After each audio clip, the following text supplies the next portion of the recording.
This is the show where we talk about movies from the 90s and then their sequels, which came out 20 years later. There's only one episode, and then the show's over permanently. Travis, it's more like 30 years. It's July 1st, which is Dependence Day in Canada. So what better day to watch Independence Day than Dependence Day 3 days before July 4th in the United States? Where do we fall on the spectrum of this movie? I'll go first. I like this movie. I don't think it's a good movie. I've always been a fan of Independence Day. I love Jeff Goldblum. It's definitely got some issues, and when you watch it with a critical lens, there's definitely some flags, but I mean, I have no problem with it. It's got everything. It's got family. It has some romance, some between co-pilots. I remember seeing it in the theaters as a little kid, and I had a great time with it. But I also remembered enjoying The Phantom Menace as a little kid. So rewatching it, I was like, oh, damn. Because when you're young, the movie can't be bad. A movie is just a movie. It's only later on that you realize that these are made by people and they can make mistakes. But when you're young, it's like, I think I'm the problem. You don't get that something is made by a committee of people. It's all decision making. And every decision was wrong. As an adult, when you watch it and you listen to the dialogue, you're like, nobody talks like this. Like, we do not yet know enough about them. I was like, what? No one says that. That was one of the big things that I noticed was the number of questions and the whisper talking and the overly dramatic line reading. I was going to say it doesn't feel real, but it's a movie about aliens invading Earth. But yeah, it doesn't feel real to me. Well, no, even movies like that can feel real. The interesting part that I found rewatching it was there was actually parts that I'd either forgotten about or blacked out. An enormous saucer appears over the moon. Oh, jump in whenever you want, because I'm just going to go bullet points through the whole movie. How likely is it that Earth would not notice a ship that big? Was it literally just hiding behind the moon? I mean, we've detected comets and asteroids and much smaller objects much farther away. It seems implausible that we wouldn't be able to detect something. But is it I think it's an effective way of showing the arrival of the aliens and showing that, yes, as a matter of fact, we're being visited. But then it cuts to SETI, and then it's another scene which confirms the existence of aliens again. Okay, we have to talk about SETI. Yes. And the Chinese guy, Korean guy, Japanese guy. One of those. Yeah, the dude who's putting. But it's like they went over the top trying to make him look like a smart nerd that's too smart to like dress for the job with that weird Hawaiian yellow shirt that he has. And he has this really, I want to say like it's a stereotypical nerd mouth. And it really bothered me. It's kind of wet. No, but like he's got like this downturned mouth, but like teeth that go straight across. And when he says like from another world, it just irritates me, his face. A radio signal from another world. Like when Dr. Data shows up, if you look at the costume design that they've used for him, his pants are really, really high and his tie is like super wide and down far too low. Like they really have rolled that on pretty thick, I think, throughout the whole movie. If you notice, like the nerdier characters, they really are like, how do we make sure that everyone knows that this guy does not fuck? It flashes to white, and we're introduced to the army guys and Robert Loggia, who's a member of the army. But they look at some radar, and for the third time, they say, aliens, look out! So they cut, when they go from SETI to, where did they go? The Pentagon? Is that the next? Isn't it Nellis Air Army Force room. Base or something? So they do like a white explosion. It's like a flashbulb type of thing, right? Yes. It's a flashbulb to show you that they're in Washington or the Pentagon. I can't remember. And then there's a second flashbulb that just is like a little zoom in. It's like flashbulb and then flashbulb, a little zoom in, and it's two. It's the only time that they do that in the movie. It's the same shot, just zoomed in, but there's two flashes. Just to give them the idea, we're going into this place, so we need a step in between the outside and the inside. Maybe they think we're bored.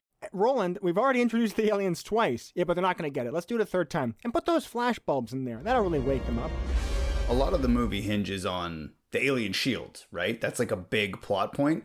But you see a satellite hit the mothership at some point, and there's no shield. It just explodes on the mothership. Exactly right. And we're going to get to that. Oh, okay. Because you missed a scene, very importantly, because after they go to the army, guys, and they say, look out, aliens. We go to the president. Isn't it amazing how quickly everyone can turn against you? This is where we're introduced to the relationship that he has with his daughter. And I think a lot of people missed it.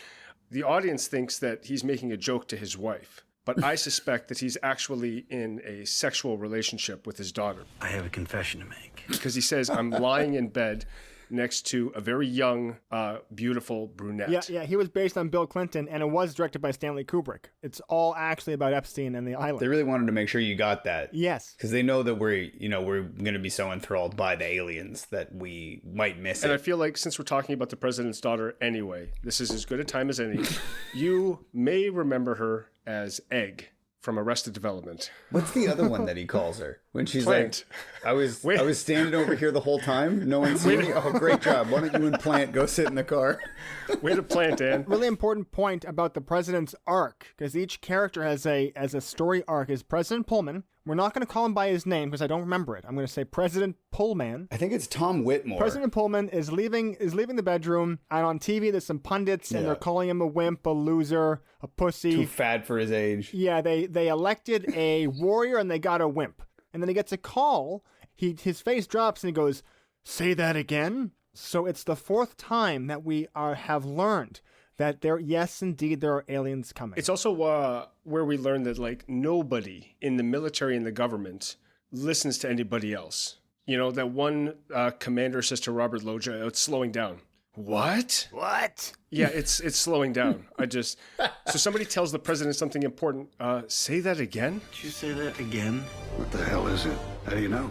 It's what? It's a very inept government and military corps. Nobody listens. Nobody's paying attention when anybody says anything. Yeah, like if you're in that kind of position and you're surrounded by people who are constantly having you repeat yourself, like they didn't hear you the first time you said some like world-altering shit that needs to be acted on immediately, you would fire those people. Do you know what I mean? If everybody was constantly like, what? They're up in their jets. All right, fire at will. Say that again? Say that again? Fire at will. What? If I were Robert Loggia, I would make people repeat things often. Say it again, you pussy. So one of the things that I don't believe is true, but it's funny to read, is that Roland Emmerich apparently told Robert Loggia to prepare for the film to watch Airport, which was a disaster movie, and instead Robert Loggia watched Airplane, and thus thought the whole movie was a parody. Now, I don't know how you do 76 days of production filming and not understand that, like, it's not a parody. Airplane. There's that wonderful moment where Lloyd Bridges, where he's like, I picked the hell of a week to stop sniffing glue. There's a bit where Randy Quaid says, I picked a hell of a week to quit drinking, or I picked a hell of a time to quit drinking, which has to be a nod to Airplane. Also doesn't make any sense because he does not at one point throughout this film stop drinking. But the thing that I was going to say is that would explain why we hear the words biomechanical suit 400 times within 2 minutes. I almost skipped over this note because after the president says, say that again, we see the Hubble Space Telescope flying through space, and it flies and it hits the ship. And the whole point of the scene is that, like, I guess it's to tell everybody, like, the scale of the ship. Although I don't think people really know the size of the Hubble Space Telescope. And you've already established the scale because it casts an enormous shadow across the moon. So once again, big ship! We then cut to New York City, and we're introduced to the reason why people like the movie. It's Jeff Goldblum and his father, played by Judd Hirsch. Hey, do you have any idea how long it takes for those cups to decompose? If you don't move soon, I'm going to start to decompose. So Jeff Goldblum loves his dad. I actually have a soft spot in my heart for any movie that has a relationship with the dad in it. But this scene is specifically to let us know that Jeff Goldblum is not gay. Continue.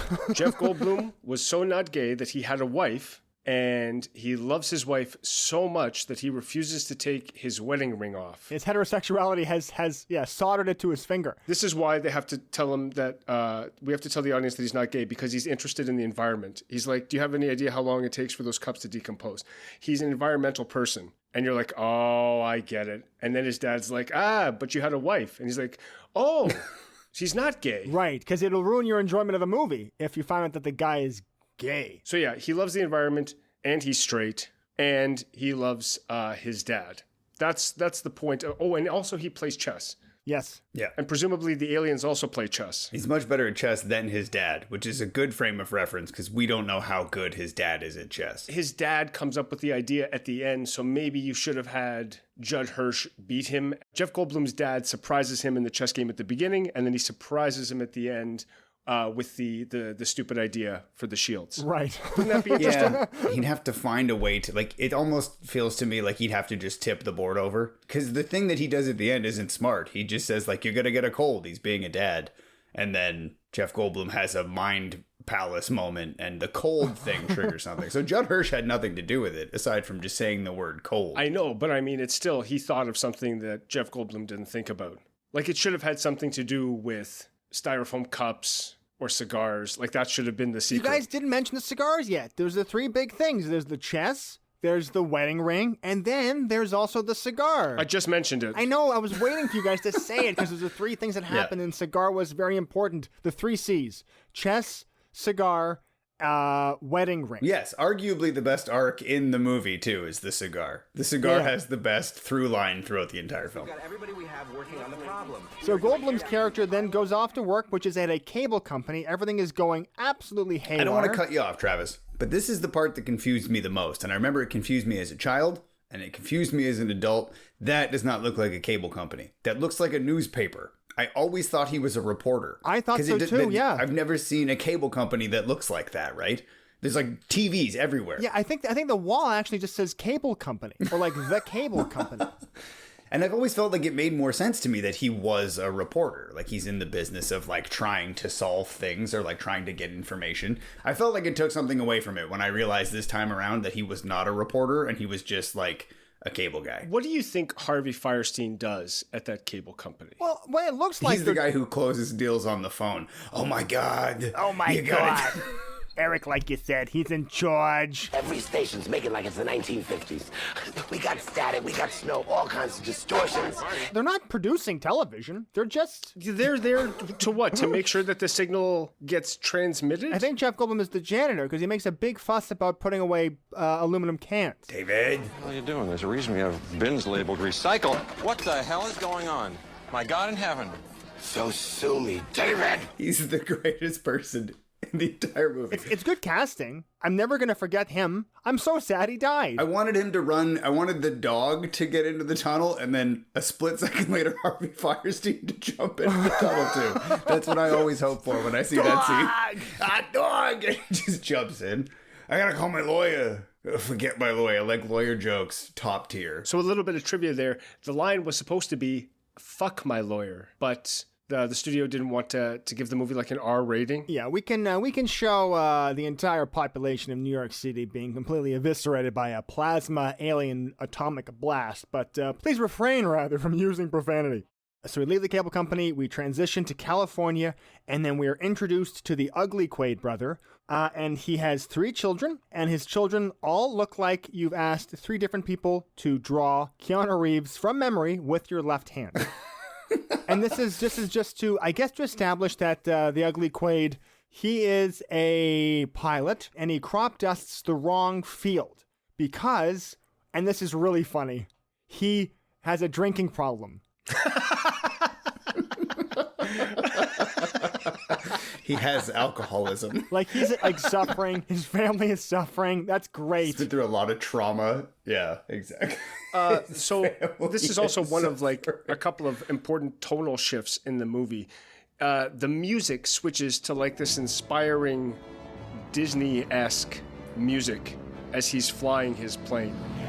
This is not a drag against the score. It's just, like, we've got this impending doom, we've got satellite disruption, we've got an alien force, and then it's this, like, beautiful swell of strings and this fun, exciting hero music for an alcoholic crop dusting the wrong field.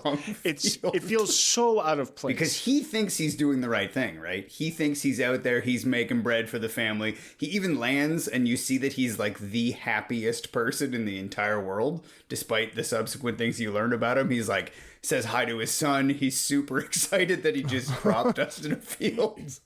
And then everything comes crashing down. But I like to think that the reason that part of the score is there is because we're experiencing for a brief moment the true happiness of Randy Quaid. So it's funny, I didn't even think of this. The music is really, really, really good in this movie. The score is fun and exciting and it's dramatic.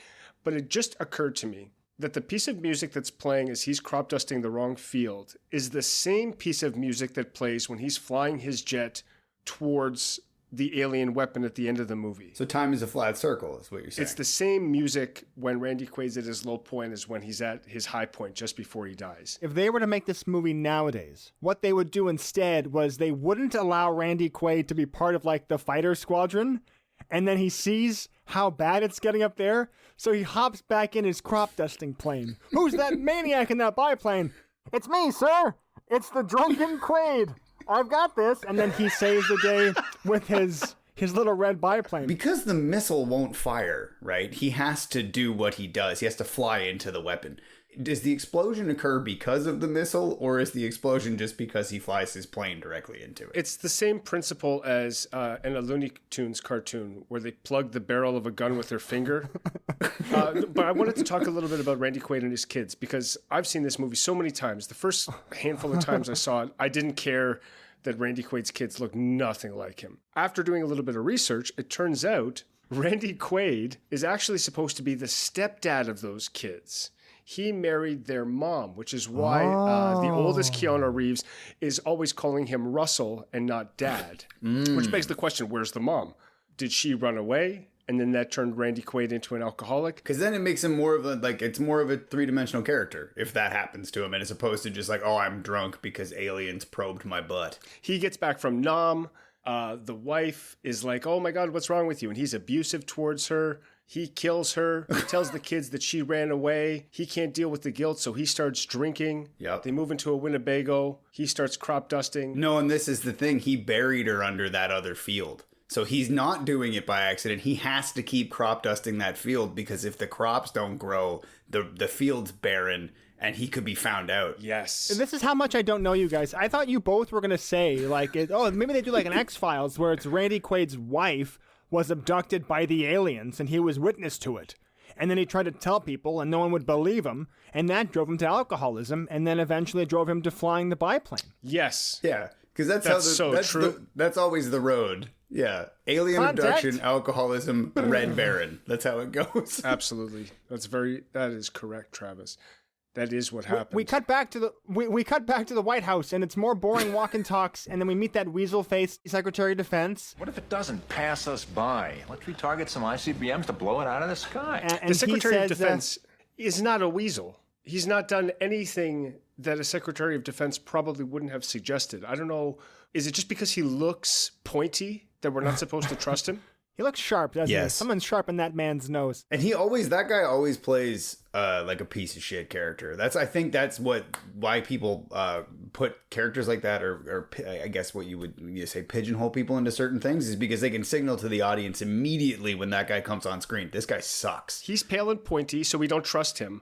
And Robert Loggia is round and tanned. Yes. So we trust him. He's like, oh, that's a more fun... So we do trust him. That's a more fun hang out in Florida and play bridge or gin type of person. We may need to upgrade to DEFCON 3. Absolutely. General, contact NORAD. You tell them we've upgraded to DEFCON 3. It's not what the president said. The President of the United States, the Secretary of Defense, Robert Loggia, they're all in the Oval Office, and they're getting their information from the news. That blew my mind. Like, they're like, stop talking. Look at the news. Like, what do they think the news is going to tell them that they don't already know? I have the answer. That comes up a lot. And Travis, I want to hear the answer in a second, but I had the same thought too with the whole Area 51 plausible deniability thing. Like, okay, you didn't tell the president so that if anybody ever is like, hey, do aliens cornhole us? He can say, I don't think so. And it's not a lie. I get that. But like, why didn't you tell us about this the second there was another alien? Like, why did we have to wait 3 days and most of America getting blown up before you're like, that's not exactly true, Mr. President? Like, I don't understand that. A point of inspiration to Eric for using cornhole. The reason why they watch it on TV is so they can show the ship again. He just likes seeing it. Whenever they have the opportunity to show the big, cool special effect, they're like, here it is again. There was a lot of that. Like, when the aliens are like coming into all of the cities, people turn and look, and they like walk slowly towards the alien ship. And it's like anytime somebody's watching something on the news, it's like they stop what they're doing and they just stare and then they watch. Did you notice that when they're on the mothership at the end, the like throwaway part about like they're assembling an invasion force, and then they show you one scene of a bunch of aliens standing next to each other for like 3 seconds, and it looks like dog shit. The special effects are terrible. Hey, here's one for you. Why the fuck did they even have like the little fighter ships? Why do they even have a ground force that they're assembling? Like, why don't they just stay shields up in the big ships and just blow everything up? They should be entering our atmosphere within the next 25 minutes. They get confirmation from more army guys that the big ship is actually separated into 36 little baby ships. Mm-hmm. We then cut to, I think the screen says like Iraq. Yes, southern desert Iraq, which I thought was very funny. That's not a place. Yeah, like there's no city in Iraq. I mean, it was 1993. Yeah, highly culturally sensitive.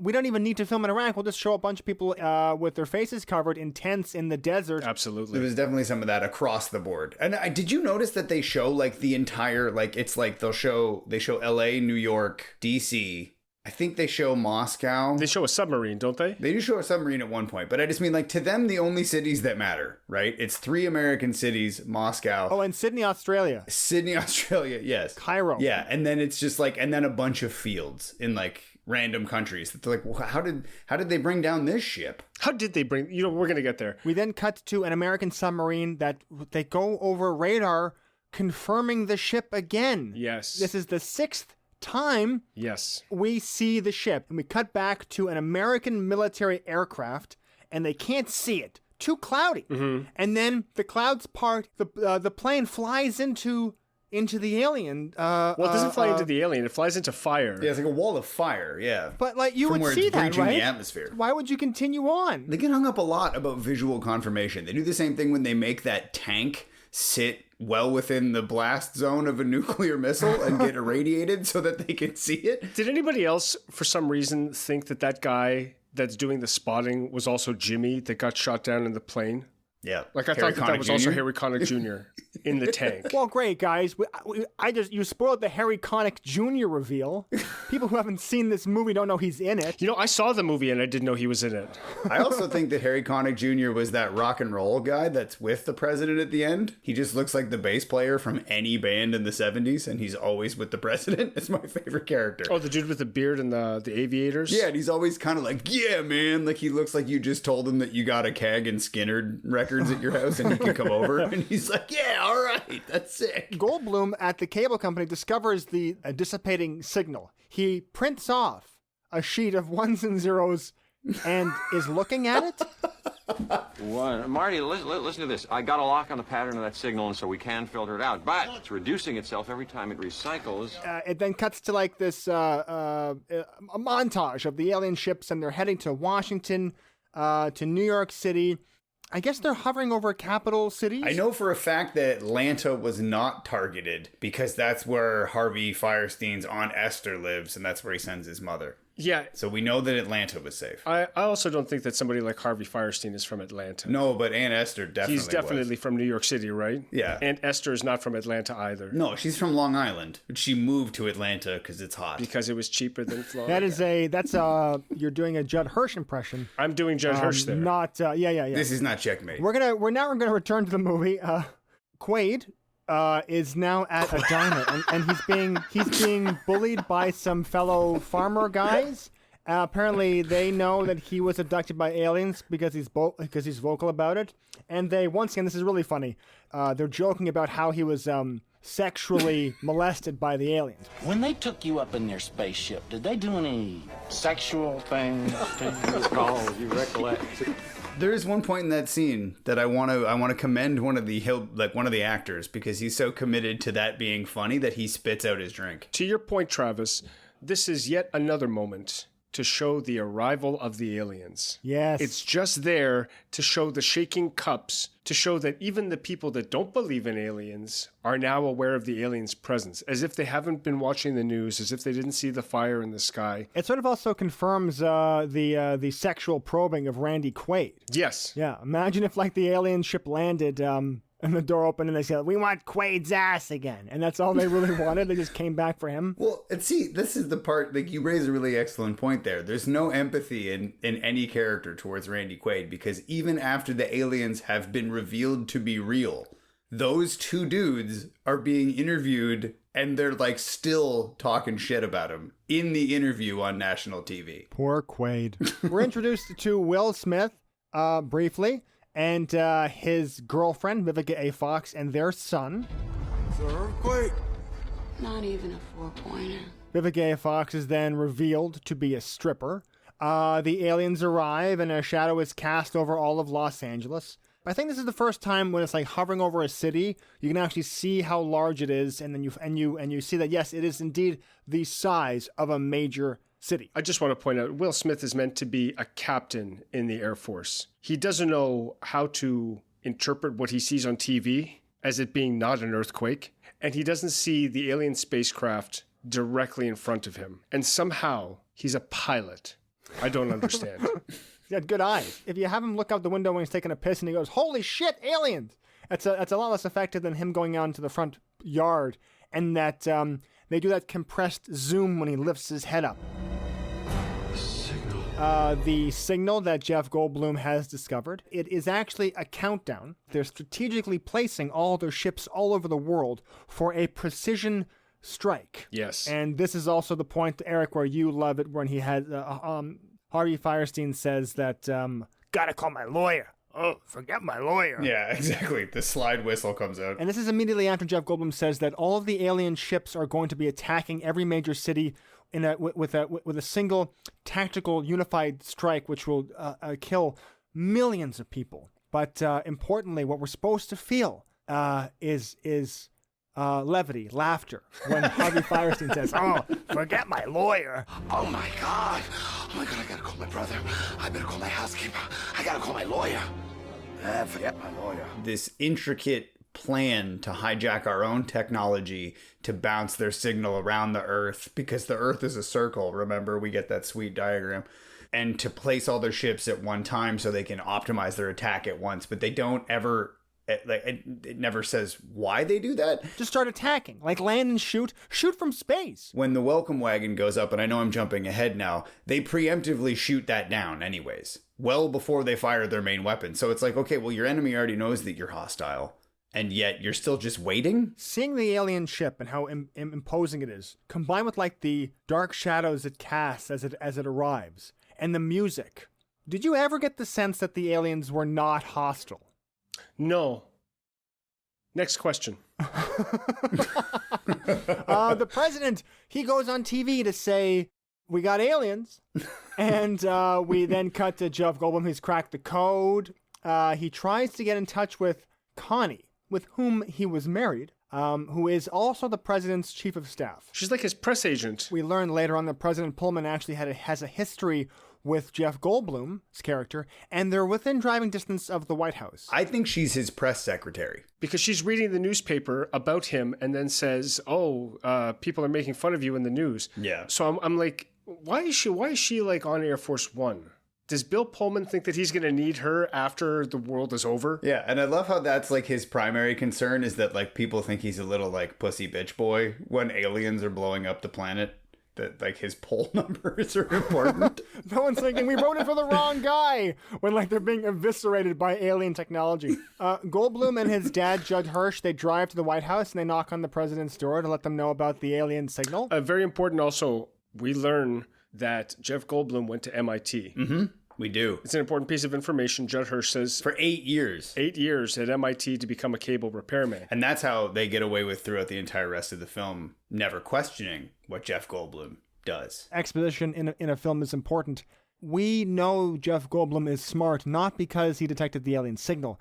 It's because somebody else says he went to MIT. Mm-hmm. And we know that that's a place where smart people go. So the movie is actually helping us along to know that he's smart, and I'm also smart for hearing that. And never in any other film have I enjoyed exposition more than when Judd Hirsch is expositing at me. I think that was that was the saving grace there. Was like, I still enjoyed that scene thoroughly because of their relationship and Judd Hirsch, even though all it was that specific info dump.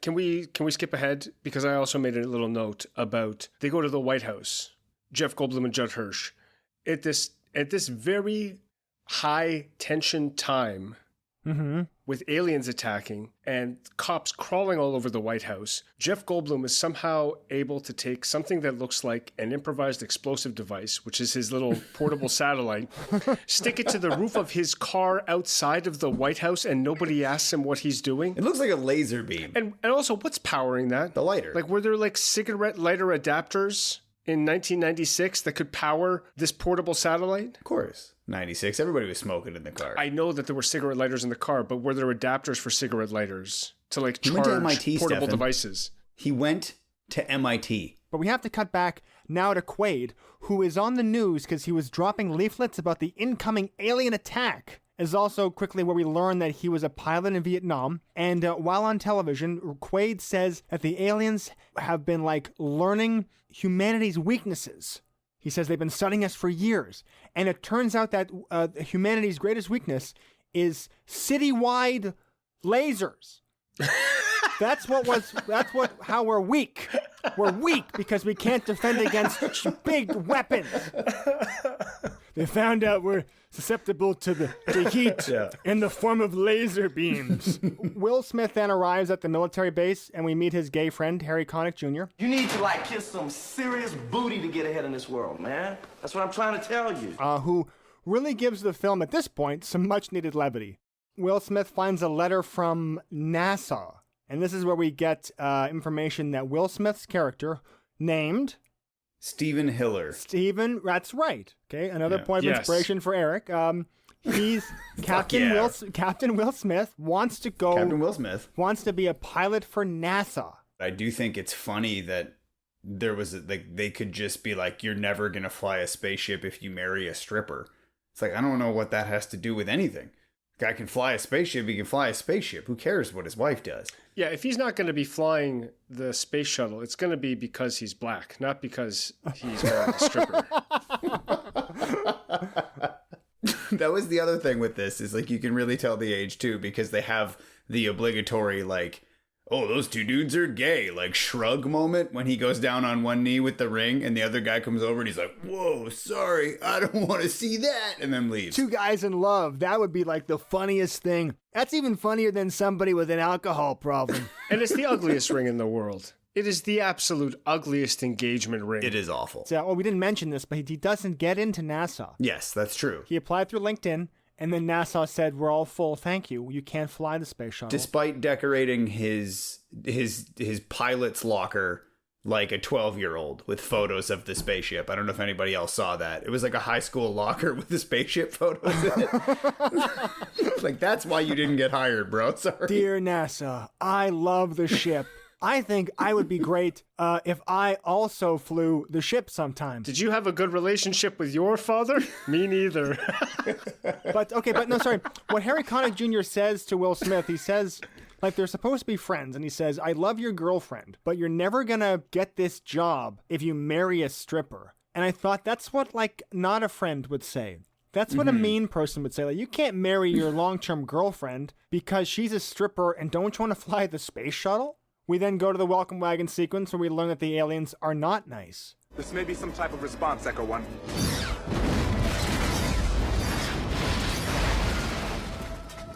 What did we think that the light show was going to do? Yes. You want to go into this? Did they think that that was like visual Morse code? Yeah. Did we think that assuming that the aliens were friendly, it looked like there was a sequence. It looked like something was planned out. Like, it might as well have just been, like one of those LED boards that has a message streaming across it in English. And this is a thing that I don't quite understand, too, because I know that in real life we have launched things into space that have, like, a certain amount of information about us as a species, and I never understood how they, like, decide how that's going to go out. predicated on the idea that whoever finds it is going to be like, oh, yes, of course. For the amount of pro-American sentiment that's in this movie, you'd think that it would just be images of eagles and freedom and like tanks. And foot-long hot dogs. I don't know how you would try to talk to an alien on Earth. I think they just said in the writer's room, which was just full of cocaine. We need to show that the aliens are not nice. Let's blow something up. How about we do it when the human beings are trying to establish some sort of contact or... Yeah. From a movie making standpoint, it would have been better to not know until like the very moment that they open up and start shooting. I know you're the military and you're just taught to do whatever you're told to do. But like, if you were that pilot, right? Like, yeah, here's the plan. We're going to weld a giant strobe light to this helicopter. And you're going to go up and flash lights at this giant ship. You'd say no. So this would be an appropriate asking of a question after an order was given. You know, before it's like, oh, it's slowing down. Like, what? Say that again? Hey, we're going to put you in a helicopter with this shitty light rig that's going to make it impossible to maneuver. We want you to get within 6 inches of this alien spacecraft. Say that again? That would have been an appropriate time to ask a question. Hey, we're going to front load this incredibly dangerous vehicle with lights, shine it at the alien spacecraft, and then let us know what happens. When you see it take off, too, and it's like, whoa, it like wobbles on takeoff. You're like, that's a bad plan. Also, they're still broadcasting on the news. And after the welcome wagon gets shot down, there are still people partying on the roof. We go to, so Jeff Goldblum is in the White House with Connie. They show the president the countdown clock. I love when movies do this because they do treat the president in kind of a dictatorial role, because like David turns a computer around that just has a clock on it. And the president goes, son of a bitch. And then from there, every decision hinges on that clock being revealed to the president. Nobody else, no person who knows anything about this shit, just the president being like, you're right. David has the laptop open. Yes. He then closes the laptop to say, I know why we have satellite disruption. Then he opens the laptop again and he has it pointed towards the president's chair. Right? Right. Then as the president moves around behind his desk, David like turns the laptop away from him, just so that when the timing is right, he can turn the screen yet again to the president. And he can say, what does he say? The clock is ticking. He says the clock is ticking. Yeah. Muffins are ready in 7 minutes. Soon there will be a checkmate. They all scramble to escape, and at the 45-minute mark, the aliens attack. I just want to also, I'm going to keep bringing this point up, but the president is talking to his wife about leaving because he wants her to be safe. But you can hear it in his voice. He really doesn't care whether he'd actually prefer if she stayed, because he wants her to die so that he can have a moment to be close with his daughter.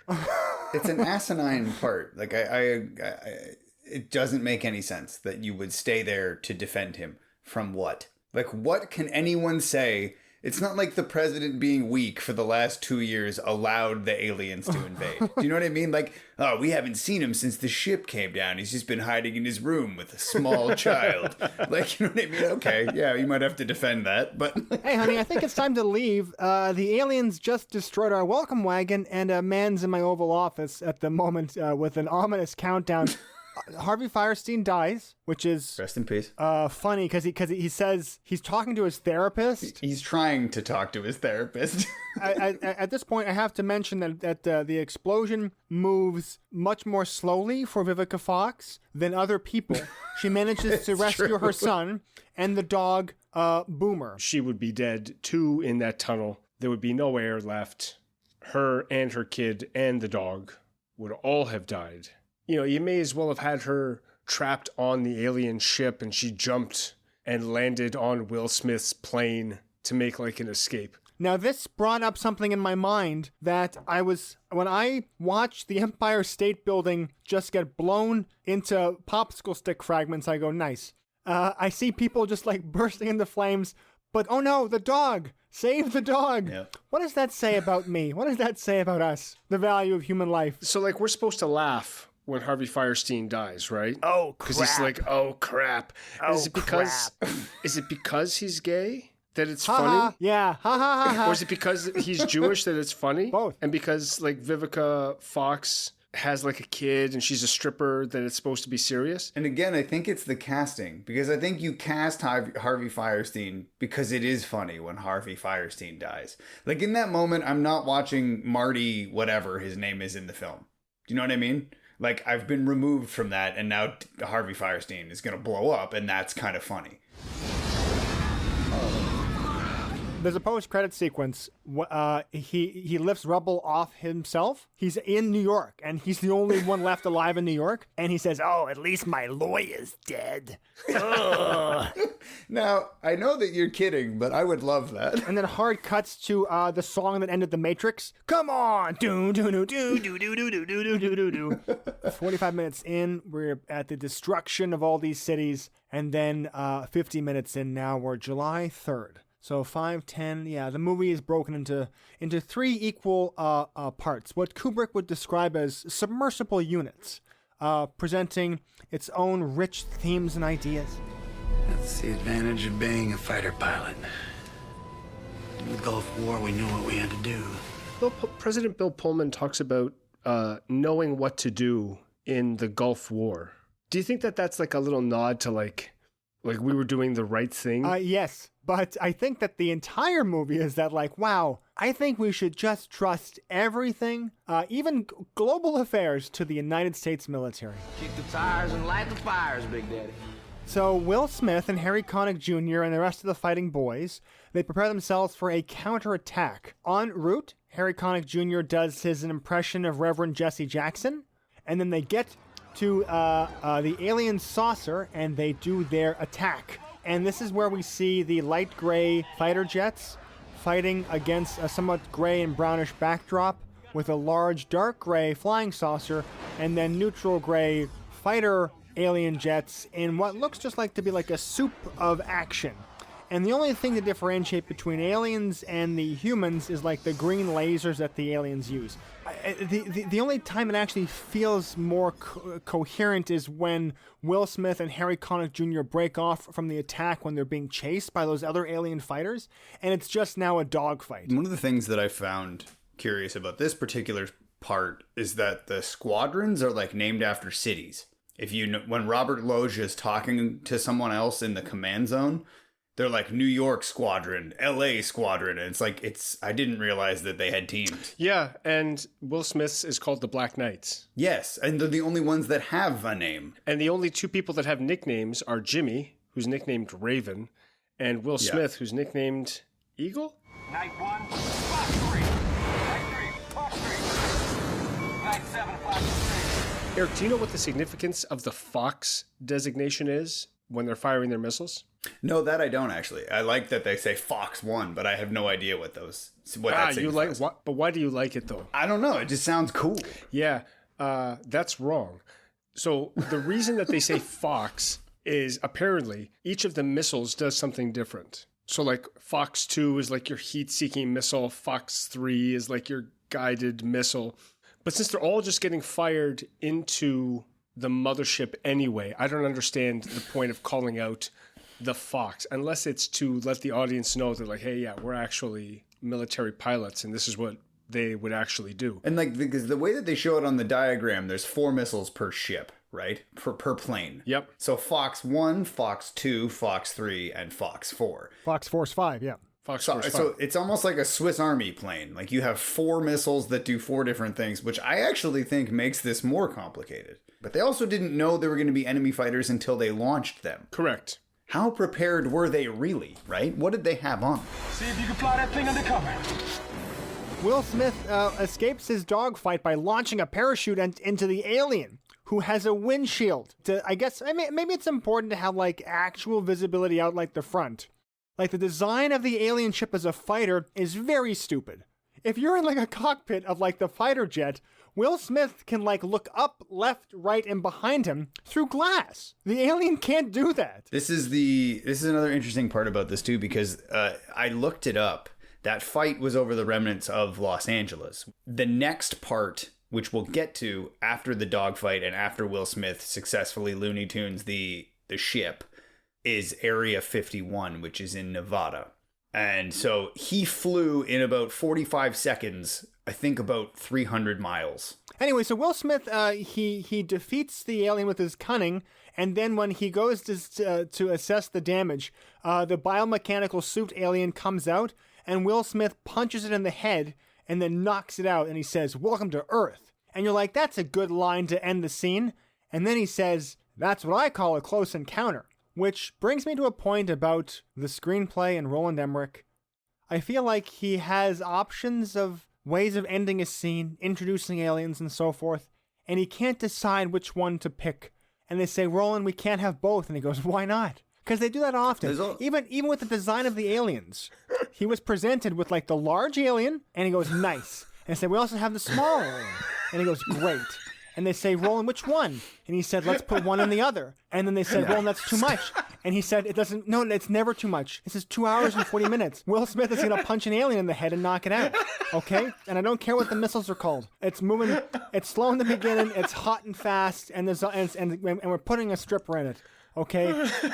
There's also I want to touch on one more point in this scene that I made a note of, because there's a throwaway line that fucking doesn't make any sense. They're flying, and Harry Connick Jr. he can't handle the mocks. There's too many mocks for him, right? And he starts losing his breath, and he's taking his mask off. And then we hear Captain Will Smith say, "Just like I showed you," I think, or "just like I taught you." Yes, you can, just the way I showed you. Let's go. That's what he says. You got to do this just the way I showed you, which means they have practiced this maneuver. They have practiced being chased by aliens before, and Will Smith is good at it. That's the point that we're trying to get across. Harry Connick Jr., not good at escaping aliens. Will Smith, very good, because he is the one that shows the squad the alien maneuver. Yeah. Well, Harry Connick Jr. wanted to try something. Check me out, Stevie. I'm gonna try something. Yeah, dying. Will Smith says you can't. I don't know if he says you can't fake at that speed or you can't bank at that speed. You can't bank at that speed. Yeah. But what was the plan? Was the plan to just keep flying away from them? I'm gonna try something. I'm gonna die. I'm gonna try this. Just veers off into the ground and explodes. I'm gonna do a cartwheel. Oh no, what is it? I'm gonna do a barrel roll. That's a good trick. I'll try spinning. That's a good trick. No, he said I'm gonna do more black voices, and then Harry Connick Jr. just dove right into the ground. In the rubble of Los Angeles, Vivica A. Fox finds a truck. What happened, Mommy? I don't know, baby. We return to the president's plane, and Lord Robert Loggia, the Weasel Man, President Pullman, they're talking about using nukes. They agree we must launch a counteroffensive with a full nuclear strike. Over American soil. Will Smith, then we cut back to him. He's towing the alien through the desert, where he is intercepted by a caravan of these trailer homes. And thank God, because for a moment you think that like maybe the Quaid story is over. You need a lift, soldier? So everyone is now converging into this point again. All of our characters, thankfully, which is convenient, which makes it very good. For some reason, like I just pictured George Clooney and Quentin Tarantino in the back of that Winnebago with Quaid's daughter. Like it would have just been a great little crossover to have that be the From Dusk Till Dawn Winnebago. But no time for that, because we're going to Area 51, and this is where we're introduced to my absolute favorite character. His name is Dr. Oaken. I learned from the sequel that his first name is Brackish, played by Brent Spiner. Data, yeah. As you can imagine, they don't let us out much. Why would you learn his first name? Did they go to like his grave to dig up his body? Oh, just you wait. Is there some secret? Did they go to his home planet? To his corpse? Okay, but before we go to dead Brent Spiner's Dr. Oaken, we have to have him alive, because he introduces like the Roswell crash saucer. It turns out, because like it's very clear that the aliens have large ships that are attached to a much larger ship, and the smaller vessels are for combat. One fighter jet doing reconnaissance in Roswell in the 50s. But what's more important is that Dr. Oaken, he's a gross nerd. The last 24 hours have been really exciting. And the president puts that little bitch back in his place, and he says, "Exciting? People are dying out there. Exciting is not the word that I would use to describe it." Everything in the ship is gizmos, which I thought was funny. Intense scientists would refer to all of the alien technology as gizmos. He gets really mad at Oaken for no reason. Yeah. Oaken's not been out. Oaken's not been watching the news. Yeah. You know, and he's just like, the president has been like just this soft-spoken, I can't talk to any of these strong, tall military men. But as soon as he identifies somebody that he thinks he's like superior to, he has no problem raising his voice to him. Like Connie calls him a bitch, and he's like, oh, isn't it amazing how quickly everyone turns against you?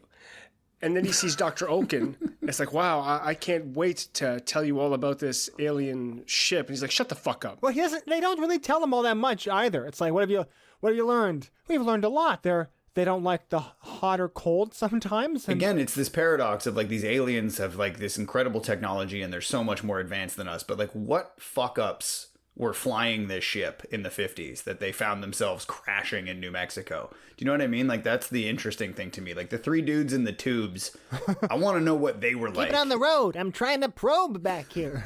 Sorry, Golkanar. Whoa, when we hit some turbulence. You said you can repair their technology. Can you tell us anything useful about them? Oh, yeah. Well, I mean... Can we talk about the alien technology? Yeah, I thought that this was going to be the moment that Dr. Oaken says, have you heard of the internet? Well, we got it from these guys. Have you heard of computers? We got them from these guys. Somebody somewhere said that it was removed from the script, and it was all of our computer technology came from the alien ship, like the Roswell crash, which sort of is insulting because, you know, we had proto-computers prior to the Roswell incident, but at least with that mention, it's plausible that then David could conceive of a computer virus to affect the alien ships. Like, the alien technology is so far advanced, it's like a monkey trying to hack Google servers with a banana and an ice pick. Yeah. Well, and I mean, maybe that I'll just bring this up now then. If the US military loses a plane, let's say, they know very well what plane went missing, right? So we're led to believe that the aliens lost this ship in the 50s, but then they take that ship and they go back to the mothership, and then there's like 10 minutes of the aliens being like, I don't know, run the VIN number or check the plates or something, but they don't realize at any point during that this is the ship that went missing on Earth, 40 years ago. And the ships haven't advanced since then. It's the exact same model.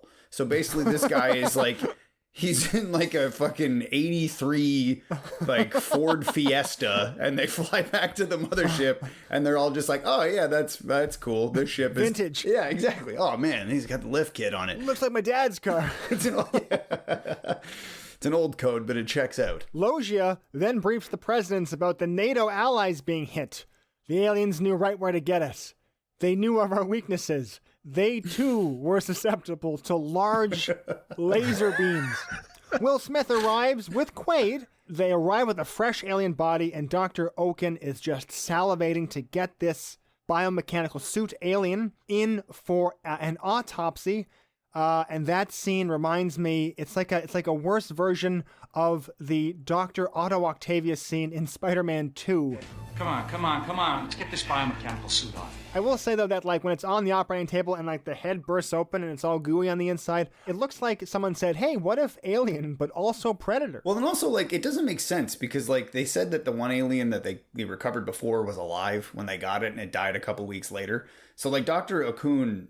Dr. Brent Spiner, we'll call him, knows Dr. Brent Spiner the capabilities of these things, and they clearly have the alien like tied down, but at the same time he also knows that it's not dead because he says how long has it been unconscious, and yet they're just in there with no means of like defense or security. The alien goes nuts and Dr. Oaken is killed, and we know that he's dead because he looks pale. Oh yeah, paler. No, he's paler. So unbelievably dead. He's the same color as the tile floor. Yeah, very much dead. The other Baldwin goes and like touches his neck and he looks sad. Like he's unbelievably dead. He's so dead. But before dying, he has the alien, the alien's USB cable around his neck, and the alien is psychically communicating with the president, and the president, after seeing so many cities destroyed, says, there's a lot we can learn from each other.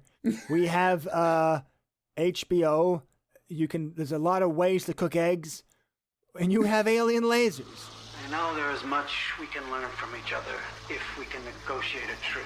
Jeff Goldblum, he gets drunk because they decide to use nukes, and they're not effective. And also, there's a liquor bar in the break room at Area 51. A very extensive liquor bar, if you actually look at it. It's an entire shelf of booze. It is the shittiest fridge from 40 years ago. They should have harnessed the aliens' refrigeration technology instead of the internet technology. Hey, wouldn't the aliens lower their shields to use their laser weapon? It's because they can't shoot through their own shields, can they? When the alien ship, when it crashes, when Will Smith does the parachute trick, right? Right. Do the shields turn off when the ship touches ground? Is that like the thing? Yeah. Well, he fell out of bounds. Because Will Smith just walks right up to the ship. He doesn't check to see if the shields are up. He just walks onto it. They must be able to shoot their own ships. Maybe their laser weapons can get through shields, because when they're fleeing the mothership, and I know this is later, the ships are firing on them as if it's going to do something if they hit them. Also, David, the ship, like, they're working on it, right? Uh-huh. And then he puts the Coke can up, and then he goes over to the computer and presumably turns the shield on to make his point, right? Right, okay. When the Baldwin shoots at the can? Yes. And nearly kills someone? Yes. He gives it a virus to get rid of the shields. But if he turned the shields on, then he could have just turned the shields off. Right? Watch me turn the shields off. Like, what? How did you turn them on? I don't think in the realm of the movie, I don't think he turns it on. I think he's just able to place the can because it's a shield that it only kicks in if the projectile is going a certain speed. You know what I mean? I can put this Coke can here, but you can't shoot it. So the shields are always on. I don't know, I guess. So they blow up Houston. It doesn't work out. The nukes are not strong enough. President's real sad. Will Smith steals a helicopter to return to his base on a hunch that he is thus proven correct when his girlfriend and the first lady are also there. That was the scene that I told you about that I had forgotten. I had blanked out that scene happened because I think that's the stupidest scene in the entire movie. Which scene? That Will Smith steals the helicopter and he flies exactly to where Jasmine is. With dolphin echolocation powers, he finds her immediately. I find that's the stupidest part of the entire movie. No, this is the stupidest part of the entire movie, my friend. If that nuclear bomb worked on the ship, what do you think the next order was going to be? Use nukes for every ship. Yeah, like if that nuke destroyed that one ship, do you think that they were going to say, put a nuclear missile into every ship around the world, correct? Mm-hmm. Yeah. And yet for some reason, when the shields are down, they send pilots instead of a nuclear missile into each one of those ships? Go get them, boys. We had to recruit alcoholics and, okay, sir. Just whoever was around to fire these puny little missiles. Oh! What is that? What's the matter with you? Genius. Genius? My dad. A total genius. Jeff Goldblum has been drinking. His father goes to console him. And I guess he really can't say it's not the end of the world because it essentially is. And his dad says, get off the ground. You're going to catch a cold. And then Jeff Goldblum says, did you say upload a virus into the alien computer system? Yes. And Judd Hirsch says, no, I said stand up because the floor is cold. And then Goldblum says, you're a genius. You're a genius. Jeff Goldblum can successfully hack the alien ship to tell the ships to lower their own shields so they can successfully mount a counterattack. Okay, but you're missing an important part that happened before this. Yes? President Bill Pullman is in the hospital, and he gets the great news that his wife is dying and she can't be saved. Is Mommy sleeping now? Yeah. Mommy's sleeping. You can see he's supposed to be sad, but he can't hold back his little smile. He's too happy. He knows he gets to be with his daughter. I don't like this stuff. And now he has all of this confidence because he doesn't have to hide anymore. Now he has the power and the strength that he can stand up to somebody like the Secretary of Defense. Well, I was just going to say, this is another one of those instances where like we can bootstrap this ship and fly it to space with 2 humans in it into the mothership. But your wife is bleeding internally and we can't find where the blood's coming from. You know what I mean? There's too much blood inside for us to find where the blood's coming from. So she's just going to drown in blood. And he's like, well, that makes total sense. Also, there's another interesting point in this whole sequence, and I know this is minute, but I think it's important. Connie changes into an exact replica of David's outfit at some point at Area 51. They're both wearing an undershirt and a flannel shirt over top of it. So they're galvanized by this new plan to board the mothership, which Will Smith volunteers to fly, the alien ship, to upload a virus, which would hopefully filter down to all the corresponding ships below, as Goldblum says, and to attack it with fighter jets. Oh, and the president fires the weasel guy, the Secretary of Defense. Mm-hmm. He should have punched him, but he just sort of pushes him. He pushes him under the tits, by the way. I don't know if you see it. Like, he grabs, like, under... He nurples him, yeah. Yeah. And he pushes him into a piece of equipment. He says, I'm not doing this anymore to you. And he's like twisting his nipples. And the guy's like, Mr. President, please, they're so sensitive. There's also a very lovely scene of the British. At one point, we get the obligatory British, like, it's about bloody time that they wanted to have, yes. Like, we've been waiting for the Americans to tell us what to do. Yeah. It's the British, like, in Iraq. Oh, God, the bloody Yankees have finally come up with a plan. Jolly Roger, good time. And also, in the desert of Iraq, we see a bunch of flags. We have, like, the Israeli Air Force as well. So after that attack, it's like, I don't know what happened, sir, but civilian casualties went up somehow. We need to attack soon because the alien ship is over Gaza. And the Israeli Defense Force is like, well, maybe we'll just see what happens first. Let's not jump to conclusions here. Maybe they know maybe what... there still are things we can learn from them. It's from the Americans. They want to organize a counter-offensive. It's about bloody time. What do they plan to do? They ask for volunteers to fly. Randy Quaid volunteers. He says, I can fly. I'm pilot. Yeah. And they're like, yes, you. He's still drunk. I'm fly. I'm pilot. Yes, that was one of the things that I had written down for things that must have carried forward into other films. Because I'm fly, I'm pilot. I believe that is the egg that eventually hatched into I'm need coffee, so I'm drive home. Because I laughed so hard when I heard him say, I'm fly. I'm pilot. All right, man, have a good one. Yeah, I'll have a cold one. I'm fly. They arm the alien spacecraft in Area 51 with a nuclear warhead. Will Smith and then his girlfriend, the stripper, they get married, and the priest is Ron Howard's dad. Isn't he also the dad of the farm girl that Newman bangs in Seinfeld? Yes. Yeah, that's Ron Howard's dad.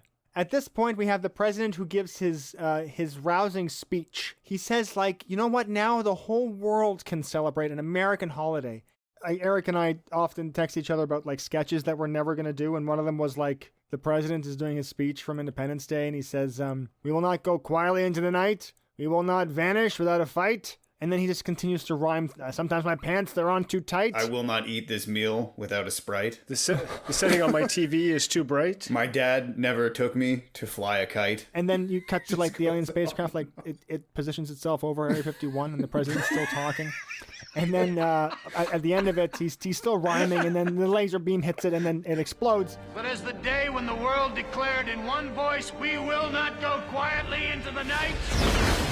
This is also the first time that you see a close-up on the Leonard Skinner roadie that's going to fly a plane and also be President Bill Pullman's best friend for the rest of the movie. You know when they're leaving, and before Will Smith, he asks for cigars as, like, the victory dance, and Judd Hirsch says to his son, Jeff Goldblum, I'm very proud of you. And they have that look. I was watching the trailer for Independence Day, and in the trailer, Judd Hirsch kisses his son on the cheek. And it's very clear that is the scene that was filmed there. He says, I'm very proud of you, and then gives his son some sort of affection.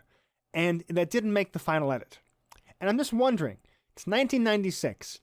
You see a man kiss his son on the cheek. Do you think an executive at 20th Century Fox said, we got to cut that. It's way too gay. That might have also prompted, it's like, okay, well, if he's going to kiss him on the cheek, then his dad needs to talk about how married he is. So then we as the audience also know that this cheek kiss is purely platonic. What is it when it's your parents doing it? It's just a loving gesture. It's just a loving familial gesture that they felt the need to excise from the movie. But what is it? So platonic is like friendly, right?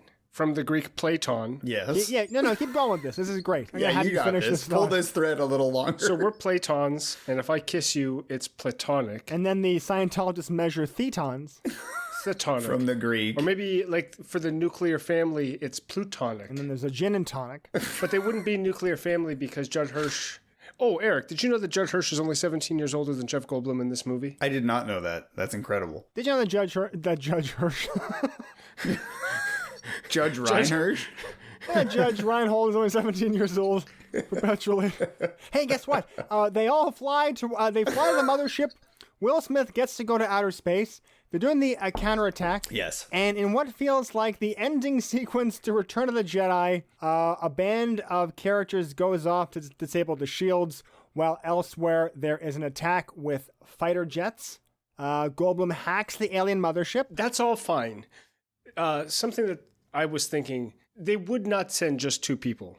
They would send a backup pilot in case something happened to Will Smith, and they would send a backup programmer in case something happened to Jeff Goldblum. No, but you see, they get around that. They did get around it. Yes, that's true. I forgot about that. Which is Jeff Goldblum saying, no, I have to go in case someone needs to think quickly. Because he's the only one that can. Even though he talks very slowly. He thinks very quickly. Yes. My dear boy. When they first take off, Will Smith pushes forward. Even though he's a pilot, he pushes forward on the controls and the ship goes back. Then when they're in the mothership and they're trapped, and he wants to go backwards, because he's not going to fly into the big display where the alien is, right? Mm-hmm. He wants to back up out of there. He pulls back on the controls. Like he didn't learn. Everyone's just stunned at that piece of information. I'm not surprised that there's like, hey, Roland, which way do I pull on this thing? It doesn't matter because it's so loud, right? The movie's very loud. Roland, what do you mean? Like, so hold on. If back is forward and forward is back, is left right and right left? No, because there's explosions, and then. I told you the White House explodes, right? Yeah, Roland, you keep talking about it. Yeah, but the dog makes it. The dog makes it. That's a different city entirely. And they said, I'm just gonna do whatever I want, okay? Yeah, that's fine. Because there's an alien inside the alien. Like he's like a Kinder Surprise toy. It's like, Roland Emmerich, who gave you money to do this? Anyway, so Goldblum uploads the virus. He hacks the computer and says they didn't update their firmware. The ending battle ensues. Everyone's out of missiles, and the president is ADR'd, and all of his dialogue sounds like this. Doesn't anyone have any missiles left? While everybody else with masks sounds like this. Sorry I'm late, Mr. President. So once again, Roland Emmerich said it doesn't matter because there's an alien inside the alien. They're taller. They're with tentacles. And then I got Brent Spiner from Star Trek. You guys know Star Trek, right? Because I did Stargate. So those are almost the same thing, but the last word's different. We get to the point when Quaid realizes he's actually Hauser. Yeah, he realizes he's actually Hauser. He decides to sacrifice himself for the greater good because his missile gets jammed. And Stefan, you had a point about the music. I was recently watching a review. They were comparing like the old Lion King to the new Lion King. And there's a bit where Scar betrays Mufasa, and there's just this sting of notes that like a real musician would be able to differentiate between. And it's complicated and it's unnerving. And I got the same feeling when the missile jams and you get like this, dramatic combination of notes from these horns. And it's unsettling and it's scary and it's nerve-wracking. And it was just... Eagle 20. Box 2. Eric, did you find the music to be rousing? No, I was pulled out of this by... obviously the music is very rousing throughout, but I was pulled out of this by the dumb shit that the president keeps saying at that point. Let's pave the road, boys. He just keeps saying the dumbest shit. Let's plow the road. Let's plow the road. The president, to Stefan's point, has lost his wife, and yet... He's going to go, and he's going to fly. Not only is he going to leave America without its leader, but his kid, he doesn't give a fuck. He's like, I got to get in this plane and spout nonsense. Sorry, kid. Hopefully I don't die. No, he feels invincible now because of his kid. He feels like nothing bad can happen to him. I like how Robert Loggia says, Mr. President, I'd like to know what the hell you're doing. And he goes, I think I'm going to fly. Why not?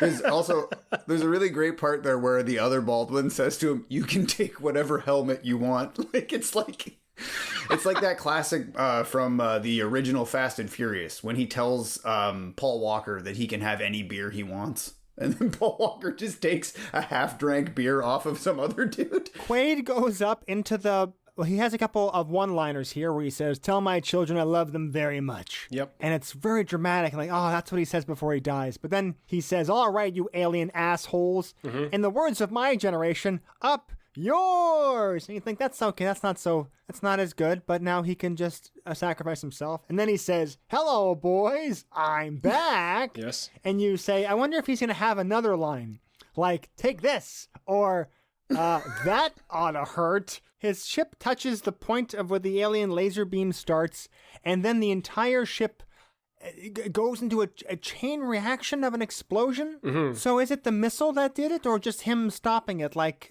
putting your finger in a barrel of a gun, like Stefan said earlier? It's the finger in the barrel of a gun. And that's sort of why I always see that scene as I expect the whole frame to come around and like close like a circle, like a Looney Tunes cartoon. Oh, boys! All right, a little more trivia for you, Eric. Did you know that originally Randy Quaid was supposed to actually be in his biplane?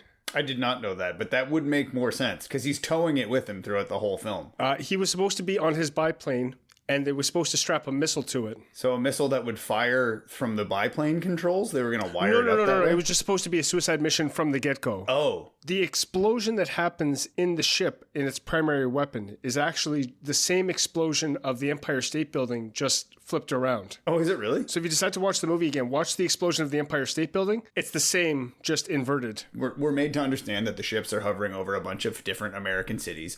Very rapidly, they show the Empire State Building, and then they show that building in LA. Mm-hmm. And so it was almost like, to me, it felt very incoherent, because it's just like, where are we and what city is this, and how did they get to New York, and why are they on top of the Empire State Building? But why does the Empire State Building look different? Because it was just smash cut so many times. Like, Roland Emmerich couldn't choose, again, which one to do. Yeah, just have them all. Yeah. In a way where it's like, I'm also supposed to care about the people who are in LA on top of the building, because that's Vivica A. Fox's friend. But then it's so close to the scene of the Empire State Building that I don't really know where the fuck anyone is anymore. But we're still at the end of the movie, right? And that explosion happens, and I heard that the scream that I always thought it was Randy Quaid screaming. It's actually just a clip of James Brown screaming that they used. See, but that makes more sense, because Travis Stefan was just saying that originally he was supposed to be in his biplane on a suicide mission. And like, that would have been such a better story. He's too drunk. They don't want to let him fly, but he does anyways, right? He's doing like spins with his biplane, and he says, "Hold on, James," and then it cuts to the other seat in the biplane, and it's James Brown. Yes. And then he flies in the ship and then explodes. So with the ship disabled in the Nevada desert, Robert Loggia says, "Send out a message around the world. We're gonna tell them how to take those bitches, the sons of bitches, down." And then it cuts to some army guys doing Morse code tapping, going, "Randy Quaid needs to fly into alien gun laser thing. Alcoholic, biplane, crop duster, a Quaid brother. A Baldwin will also be okay." On the ship, though, Jeff Goldblum and Will Smith are trapped. They shoot the nuclear bomb. They make their way out. They have 30 seconds on the clock. There's actually a 45-second sequence that then cuts back to the clock, and it's 26 or 24 seconds. Like, it was a 6-second thing. From 27 to like 24 seconds in the span of 45 seconds. They managed to escape. It's sort of teased that they didn't make it, but something crash landed in the Nevada desert, and there William Smith and Jeffrey Goldblum are walking, cigars in mouths, as the shrapnel from the exploded mothership rains down through the Earth's atmosphere. And then there's the post-credits sequence with Harvey Fierstein having survived. And his lawyer survived too. And he goes, "Oi, you survived? Ugh." And he pulls on his collar, and then you hear a slide whistle. And then somebody farts, and the movie's over. No, I think that's a pretty succinct synopsis. I will say that I noticed this time around that I had never noticed before is there's a little nod to Jurassic Park in this. When they're fleeing the mothership, Jeff Goldblum repeatedly says, "Must go faster." You say nod. I revert back to my psychotic, cocaine-fueled Roland Emmerich impression where he's like, "Say the line from Jurassic Park." Travis, when did Spaceballs come out? I don't know. I mention it because Bill Pullman gave a fantastic performance in Spaceballs. Very animated.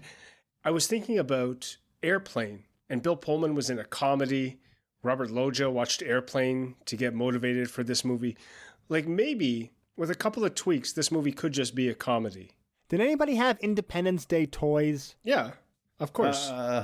We had lots of them. Not that I can remember. Did the Will Smith action figure have a little cigar, or am I just misremembering. I had the Harry Connick Jr. Lego set, and it just didn't come with all the pieces, so it was just blown up all over the floor. The Jeff Goldblum action figure had a printed sheet of ones and zeros. Anyone else have any jokes? Or are we done? No. I think I'm good. Okay. I was about to go into what Judd Hirsch might have. The Harvey Fierstein action figure came with a lawyer.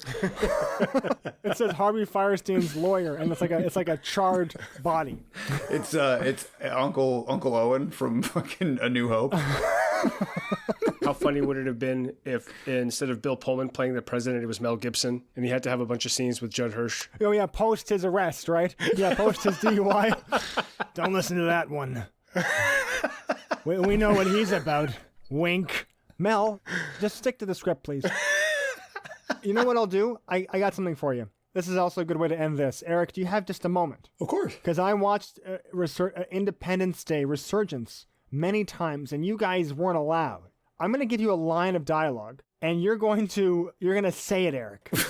Okay, here we go. Read it out loud. Stefan, you can't see this. Go ahead. Whitmore destroyed the Queen's ship, and his daughter knocked out her shield. Now listen up. They're going for our molten core. You've got 4 minutes to destroy the Queen, so give her hell. Was this also Roland Emmerich directed this fucking movie? I thought what you're in for when I explain the next movie to you. ID 4-2.